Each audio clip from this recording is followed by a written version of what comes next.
If there's one thing that scares the crap out of me, it's debt. And that's for a lot of reasons, as I'm sure many of you can relate. Is once you take on that debt, all these questions come into your mind. Am I going to have the ability to pay this off? Will I be able to earn enough income? What if something happens? What if something changes from this moment that I'm taking on this debt in the future that would not allow me to pay the debt? And that's one problem with debt, the insecurity behind it all. Wondering if you're going to be able to make those payments. And then there's a whole other side to debt, and it's the question of, am I over obligating myself? Am I stretching myself too thin? When I first got out of high school, I took on a load of debt in the form of credit cards and car loans and things like that. And the reason is I went straight into United States Air Force, and for the first time in my life I had a real income. At 18 I had an adult's income. And couple that with me not knowing what I was getting myself into. I was never really taught the dangers and pitfalls of going into debt, how to manage debt, how to manage my income. Unfortunately, I had to learn the hard way, which took me a huge part of my 20s and early 30s. The problem with debt, most debt, is the debt that people take on is for frivolous things. It's for things that lose value. It's for things that they don't need. For example, a car, right?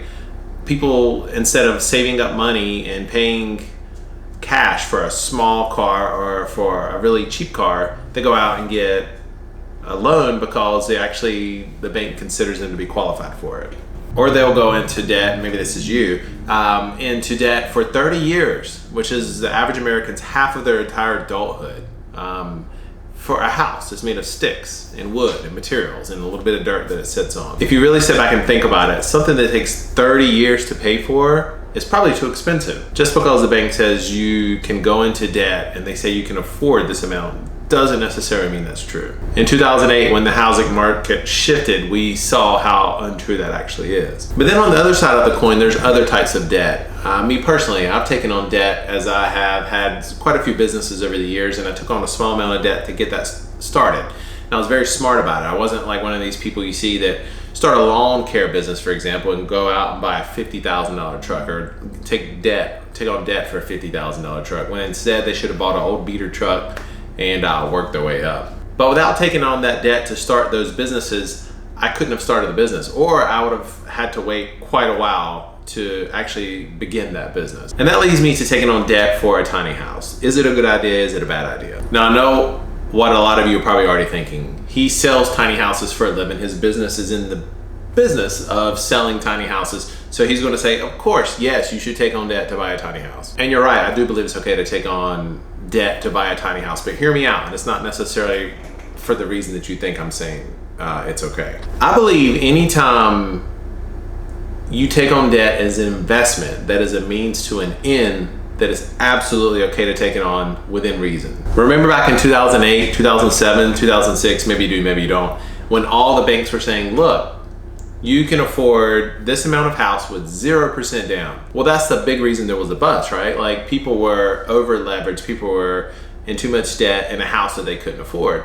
And I think that's even possible with tiny houses. I think someone who says, look, I want to go buy a $100,000 tiny house and with no money down, and I just started the job. Like, there's a formula to it all, right? Like, there needs to be some preparation, some planning, and whatever you potentially think that you qualify for a tiny house, maybe you want to go a little bit lower. But the problem is, so many people are living in a situation where they're paying a high rent, they're paying a high mortgage, they're spending too much money on their housing. And I believe that's one of the big allures to the tiny house movement for people that actually get it, when it resonates with them and says, hey, I can live in this house for a fraction of what I'm living in a house now, especially once it's paid off, and my recurring bills will be negligible compared to what they are now.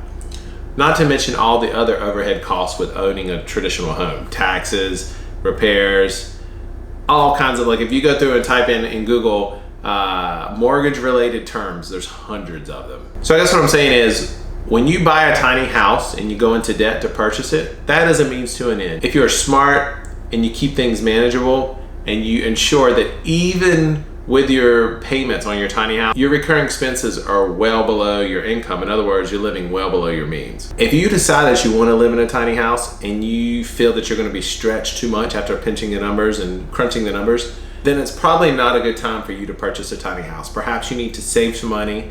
Perhaps you need to figure out how to make more income. But my overall message is, yes, it's okay to go into debt within reason to purchase a tiny house, simply because you're getting yourself out of a bad housing situation into what ultimately could be a very, very good situation for you. Once you own and live in a tiny house and it's yours and you no longer owe payments, each month when the bills are due, that's money you can set aside for retirement, for travel, to start your own business, to become farther and farther and farther away from zero and swing the financial pendulum in your favor. All right, I hope you enjoyed this video. Please let me know what you think in the comments below. If you live in a tiny house that's paid for, definitely leave a comment below. We'd love to hear what you have to say and think about this as well. All right, thanks for watching. See you in the next video.